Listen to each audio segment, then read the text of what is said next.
Hey guys, what's up? It's iFlynn here. Today, I'm going to be showing you guys my Excalibur Exalted Blade build for 2017. This is going to be like a new string of videos that I'm uploading because I've been sitting like scheduling a bunch of videos to upload just to kind of keep myself on track with the YouTube stuff because I have been slacking the past couple of weeks.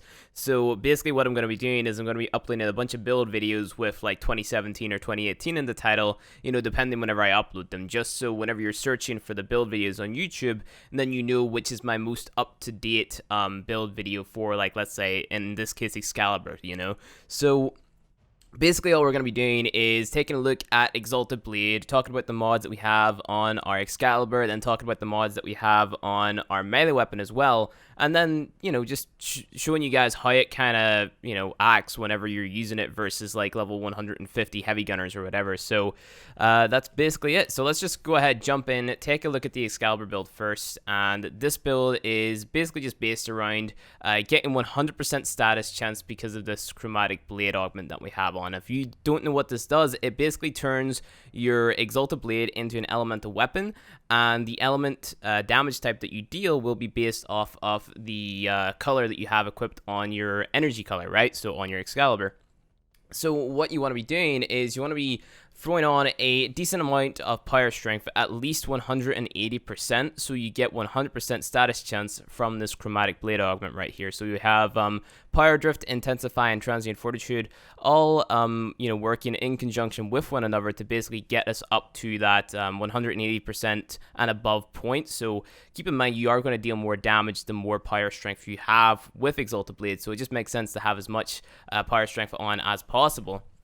And then obviously we'll focus on our other things, so like keeping our energy up and making it so that our drain is very low. So if you guys don't already know, your duration actually affects the drain abilities like Exalted Blade, so it's important to have a balance between duration and efficiency on these builds, and that's why we're running such a complicated well, I say complicated, not really complicated, but kind of a weird setup of mods here. So we have Streamline at max rank, we have Fleeing Expertise 1 from the top, and then we have Prime Continuity maxed out as well. Now, you can run regular continuity, but it just means that you're going to lose more energy per second, and it's going to go up to about 0.81, I believe, if you use regular continuity. Let's just go ahead and actually test that out. So let's throw on regular continuity. Did I even have a maxed out one? That would be kind of embarrassing if I didn't have a regular maxed out continuity. Maybe I'm super blind. I don't have a maxed out regular continuity. That's kind of embarrassing. Okay, well, I must have sold it because I'm pretty sure I had one beforehand, but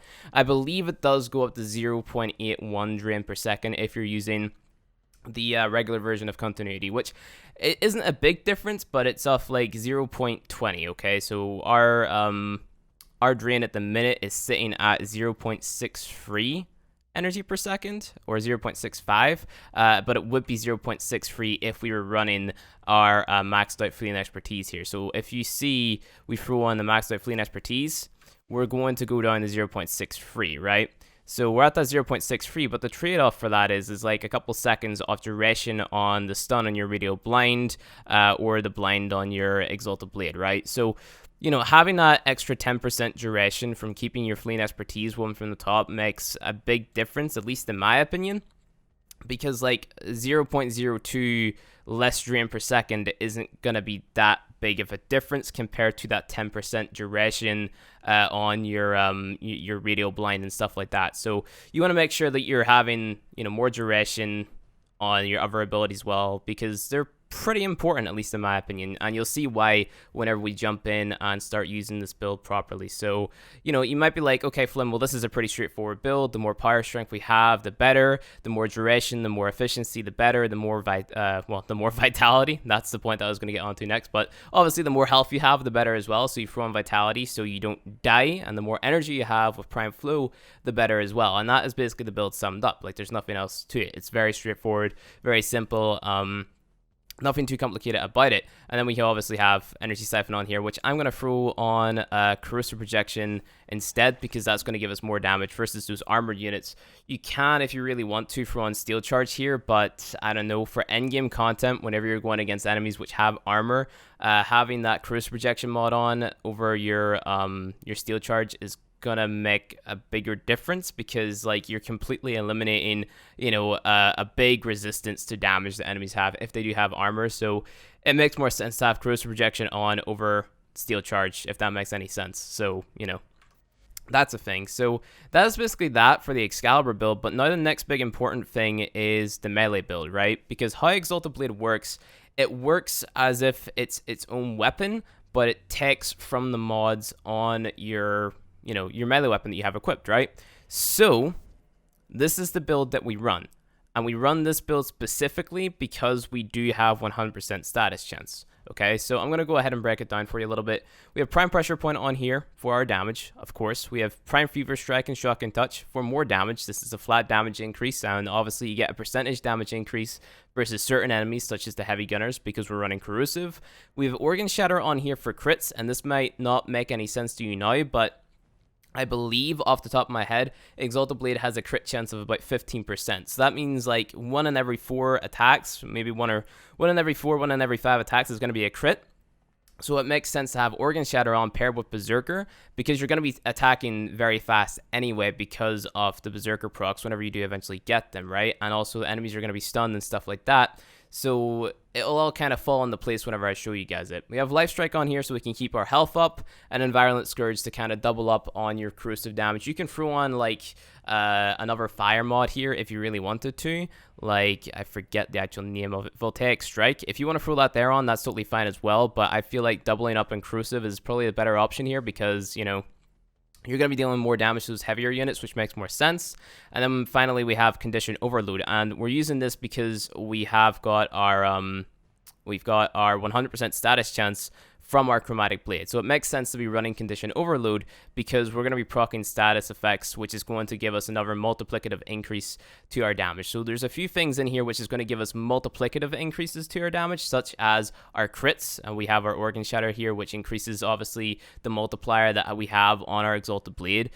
We have obviously the fact that we have Condition Overload on, and then we're also going to have the fact that enemies are going to be stunned because of our Radial Blind ability as well, which is why it's important to keep that duration on your Excalibur, right?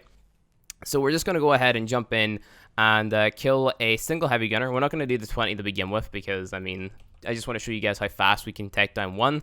But this guy's going to be level 150.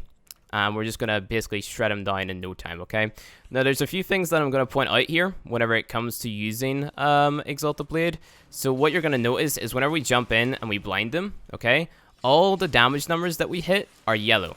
Right? Now, he died pretty fast, okay? All the damage numbers that we hit are yellow. That does not mean that you're critting, okay? So if you want to pay attention, in the top right-hand corner there, you can see that our Berserker proc right now is only at 60%.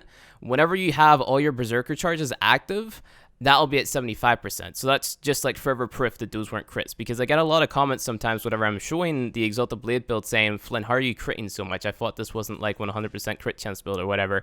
And that's basically the reason why. So, you know, this isn't, those aren't crits. That's just to make you aware that you're getting like a multiplier because the enemy doesn't know where you are. It's what I like to call the undetected bonus or the stealth bonus, okay? So you can see, again, we're at 60%, and we dropped the enemy fairly fast, right? So, I mean, Exalted Blade is just kind of an insane ability because of the damage you can churn out and also the amount that you reflect whenever you're in Exalted Blade. Like, you block 60% of incoming damage, I believe the actual number is, just like this here, like blocking. So you can hold it down, and then you can also channel to reflect more of that damage back at the enemies whenever they're shooting at you. Not to mention, you also have your other abilities which you can pair up with it as well. Because, like, you have Slash Dash, makes you very mobile. You have your Radial Blind, which is going to stun the enemies and allow you to deal more damage. Radial Javelin, you wouldn't really use because it's not that worth it. But just check this out. Look how fast we kill all of these enemies. We're just spamming E right here. Look how fast they die. It's because we're melting their armor. We have all those different multipliers on. It's just an insane build to be running. And there's no reason not to mod in the way that, you know, I just previously showed. Because, look, our health's super low. And with one swing of the Exalted Blade, we're getting all of our health back because we're dealing such high damage numbers. Like 5% of like whatever our damage number is giving us all of our health back, you know? So it's insane. As long as you're managing your abilities, paying attention to your health, and, keeping your energy up and stuff like that, you should be good to go whenever it comes to this Exalted Blade build, and this will take you very deep into endgame. So that's the level 150 enemies completely just ripped to shreds by the Exalted Blade build. And if you guys have any more questions whenever it comes to this build, make sure to let me know in the comment section below, and I'll try my best to reply. If you enjoyed the video, hit that like button below. If you want to see more Warframe content from me, go ahead and hit subscribe. It really helps the channel out a lot, and I'll see you guys in the next video.